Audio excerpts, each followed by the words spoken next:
Hey everybody, welcome back to my channel. My name is Zara and today I'm going to be doing a quick review of The Dead Zone by Stephen King. This is a book about a guy who wakes up from a coma and he realises he has psychic powers. He then realises a very specific thing and basically tries to prevent that thing from happening. That's all I'm going to say about the book.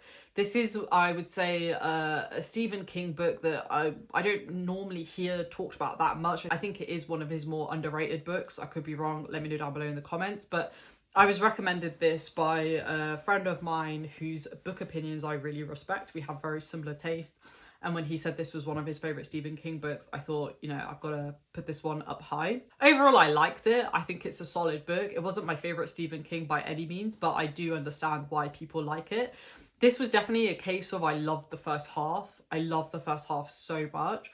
And then I just kind of got bored. I kind of lost interest in the characters, to be honest. And I think that was partly because the first half of the book was really focused on our main character and his life prior to being put into a coma. And then also him being in a coma and how that affects everybody else. And then him coming out of the coma and figuring out his kind of new powers. I love that whole sequence and I honestly wish the book could just stop there. But then there is this like secondary plot that comes in later on in the book that I just didn't really care about. With that in mind, let's jump into the book. That's probably going to give you some indicator of where this is going to go. But yeah, I really like the core concept of this book, like this idea of this guy being in a coma and then coming out of it and kind of having to rediscover his life and where all of the people that he knew are in their lives. I think he's in the coma for like 7-8 years, so he's not in it for a non-trivial amount of time, right? People that, you know, he was around, his friends, his girlfriend, they've all moved on with their lives because they've had to, you know, they didn't know if he would ever wake up. So I really liked the exploration of that, and I think it really posed some interesting questions. And I liked seeing Johnny kind of, we get a lot of setup of what he's like at the start, and then we see him from the perspective of other characters when he's in the coma, and then we get his thoughts when he comes out of the coma and he's trying to get back to normal life. And it was just really powerfully written, and I found it to be very realistic, and I found it to be quite relatable for that exact reason. I did quite like the writing in this book as well. I think it was solid. I think it tells the story in the way that it needs to tell the story. I do like the way he writes his books in general. I've read 4 of his books now, I think. 3 of his books. 4 of his books. And I can't complain about the writing in any one of them because I think his writing generally is very consistent and solid. However, I did feel like this book was a bit too long. I do think it dragged, and I think that's part of the reason why I lost interest. That being said, I did really like the tone of the book, and we do know pretty much from the start that our main character Johnny is about to go into a coma, but we don't really know what the inciting incident is. And so there is this constant sense of tension about like, when is that going to happen, and then what's going to happen as a result of that. And it was really interesting to read, and that's why, again, I love the first half of the I felt completely captured by the plot because I was just so on edge about what was happening and where he was going and what was going to happen to him. Like, it was really good. Really, really, really good. It is written like a movie as well. Like, the book lends itself to being adapted to a movie, which I believe it has been adapted. And I haven't seen it yet. I'm sure I will at some point. But it is written like a movie. Like, it feels very visceral. It feels like you are watching it in your head as you are reading. There was one particular scene, tension-wise, that really stole the show for me, and I actually reread it a few times because it was really remarkably written. And like I said, it just felt like I was watching it as I was reading it, which is really cool. Let's talk about characters a little bit. I really liked Johnny as a main character. He's quite a self-sacrificing guy, and he always kind of tries to push forward despite the fact that he was in a coma, and this is obviously after he's in a coma. Like, he's a strong person. He's got a kind of strong character, and I like characters like that.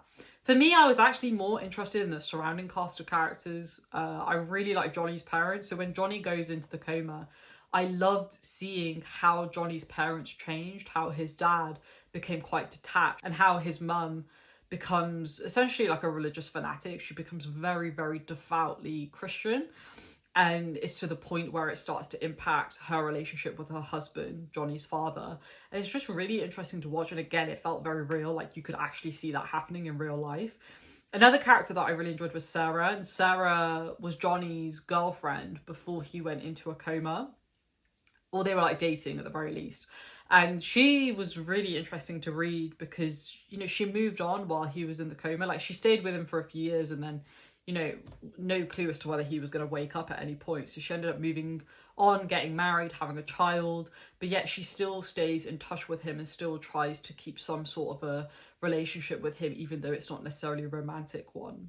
Yeah, I found their relationship, friendship quite bittersweet in certain ways, but I thought it was really beautifully captured. And again, I think it felt very real. There were other characters in this book. I just think like those three for me, honestly, and Johnny as well to some extent, were like I think it's more interesting to see the reactions of the people who are impacted by this just as much as the person who the kind of accident happened to, if that makes sense. Like, when somebody gets really sick, it's just as fascinating how those people react to it compared to the person who actually is sick. It was just really fascinating to read, and as somebody who's kind of had family members who have gone through like periods of intense sickness, and I've always kind of tried to manage that. Like I found this quite relatable, and I think it talked about grief in a really interesting way.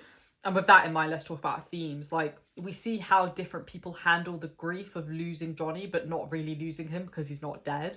I thought that was really interesting. There is also a thread around the power of belief, and that's manifested in Johnny's mother, who just, you know, she becomes so fanatic in her belief in religion and what the role that plays in Johnny coming back, essentially, that it kind of self-affirms throughout the book, and it's just really interesting to watch.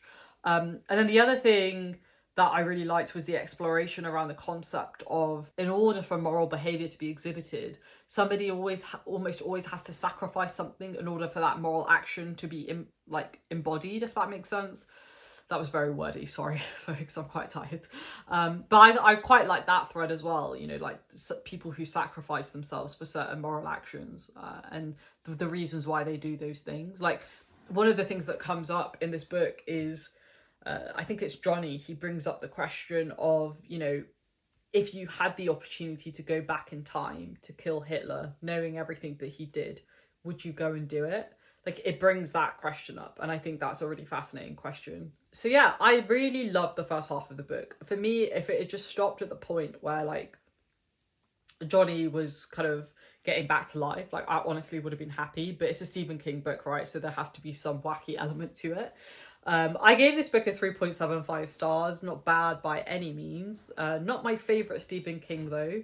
I just didn't really like the ending and the direction that the book went into. Like, I don't think it needed to go into that, but I do think that is very personal though. I think if you are somebody who likes a lot of Stephen King's books, I mean, I've only read 4 now, but if you've read a lot of his books, maybe you're much more open to kind of his books exploring quite a lot of different things. I would have just liked this book to have been a bit more focused and just focused on Johnny and his immediate friends and family. But I really liked it. I will probably watch the movie. Let me know down below if I should watch it, because I know there's kind of very mixed reviews on certain movies of Stephen King's books. But yeah, I'm definitely open to watching it, and I had fun with it overall.